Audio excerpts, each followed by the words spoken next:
We've heard more about Cuba in the last week than probably the 10 years I've been here combined. And yesterday we heard from the White House. And the White House, after having some sort of meeting or conference call, came out and said that they're going to be looking at remittances and increasing and making it easier to get money to relatives in Cuba. That's not surprising. The people in charge of Cuba policy at the White House, at the National Security Council and at the State Department, the people in charge of Cuba policy have long been advocates for dialogue with the regime and an economic opening to the regime. They've been for getting rid of the embargo and that sort of thing. I think it's important, given the fact that I recognize that most people in this country and in the Senate don't follow this issue on a regular basis, that we address that. Because the fundamental question being put to us is, so the people of Cuba are suffering. The people of Cuba are going through a difficult economic time. I would argue that they've done so for 62 years. Why don't we get rid of the embargo? It would make life easier for them. And I want to address it. I want to address it especially to those that are not as familiar with this issue. First of all, let me begin by saying there are no American ships blockading Cuba, surrounding the island of Cuba. In fact, Cuba, frankly, does not have an embargo in the way people think. Cuba trades with the whole world. For example, Cuba every year exports $1.2 billion, which doesn't sound like a lot, but it's a lot for an island of 11 million people, okay? They export $461 million to China, $127 million to Spain, $65 million to the Netherlands, $64 million to Germany. This is not a country that's isolated. They trade with every country in the world. They export $5.3 billion a year. With Spain alone, they import, $1 billion from Spain, another $790 million from China, $327 million from Italy, $285 million from Canada and from Russia. So they import over $5 billion, they export over $1.2 billion. Cuba is not isolated. They trade with every country. This regime trades with virtually every country on the planet. You know who else they trade with? The United States of America. Cuba trades with the United States of America. They import almost $280 million a year, almost as much as they do with Canada and Russia. And no one accuses Canada and Russia of having a blockade on Cuba. 66% of the chicken that's eaten in Cuba, which is the staple protein in Cuba, comes from the United States. Half their soybeans come from the United States. There is only one blockade in Cuba, and it is the blockade that this regime has imposed on its people. Now, yesterday, the president announced, or the White House announced, they're going to stand up some remittances group to try to figure out how do we make it easier for relatives to send money to their relatives on the island of Cuba.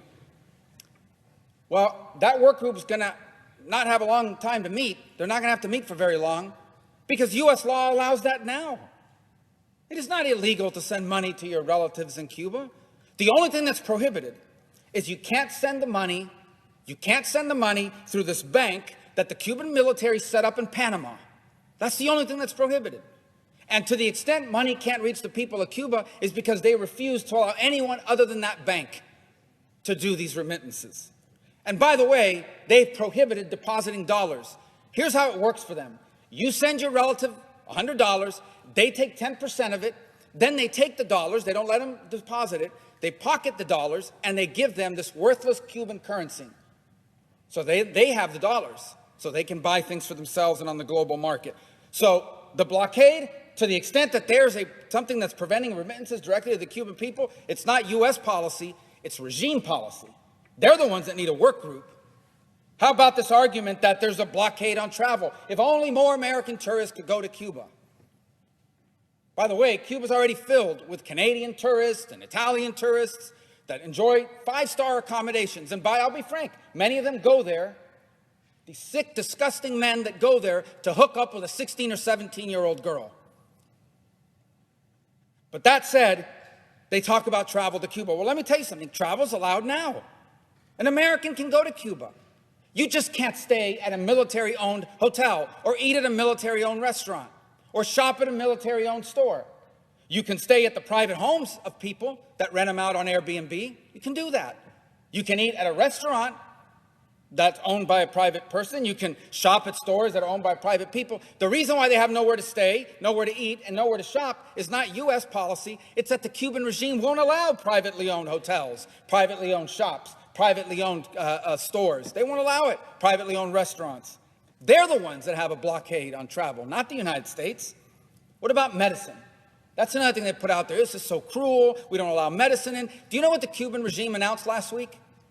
This is what they announced on their national television. We are going to lift the ban on the importation of medicine. What?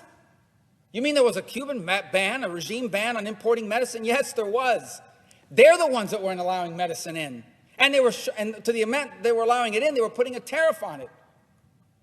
So there's no blockade on medicine. We sell the medicine. And you can donate medicine, unlimited amounts under U.S. law. If there's a blockade on medicine, it's the regime's blockade.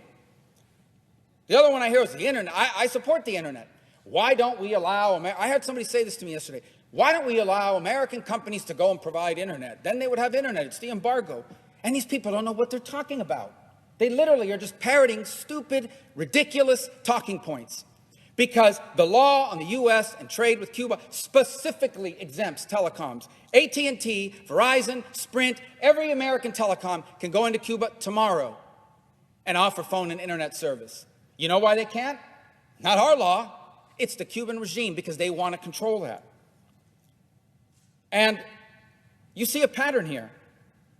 Blockade on travel, blockade on private ownership of business, blockade on bringing in medicine, blockade on bringing in money. Why? Because the Cuban regime wants to control people. They don't want an individual Cuban to have a paycheck that they earn for themselves. They want what little you have to come from them, because if you don't do what they tell you, they can take it from you. That's what they want. They don't want you to have internet companies offered by AT&T and Sprint and Verizon and anybody else, because they want to be able to shut it off when you're saying things they don't like and things against them. Same with medicine. They use all of these things as a tool. It's hard to fathom because we live here, but they use all of it as a tool. You want medicine? Are you posting stuff on the internet? Are you saying things against the regime? Are you speaking out? Are you not participating in these acts of repudiation that we force people to do? Because if you don't, you're not going to get your medicine. And they certainly don't want the cash flowing around. They don't want independent ownership. They don't want the people of Cuba to have liberty. This is all about control. All about control. And by the way, in the law that codified the embargo, it has a clause that automatically triggers the end of the embargo. And you want to know what this tough standard is that's in the law? Free the political prisoners, free press, free and fair elections, multi-party elections. The regime does those three things, the embargo ends automatically. Automatically.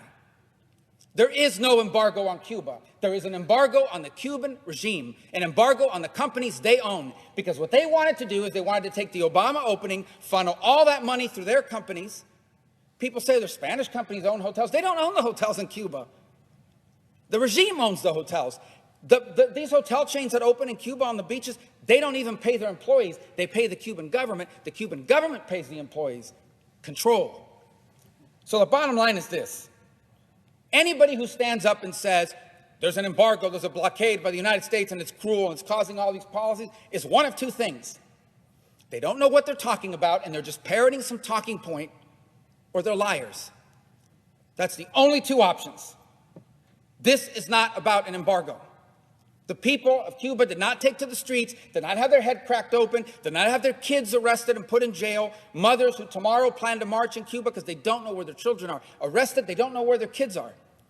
They broke into homes, they grabbed 16-year-old boys, they gave them a bat, they said, you're going halfway across the country to beat people up in the street.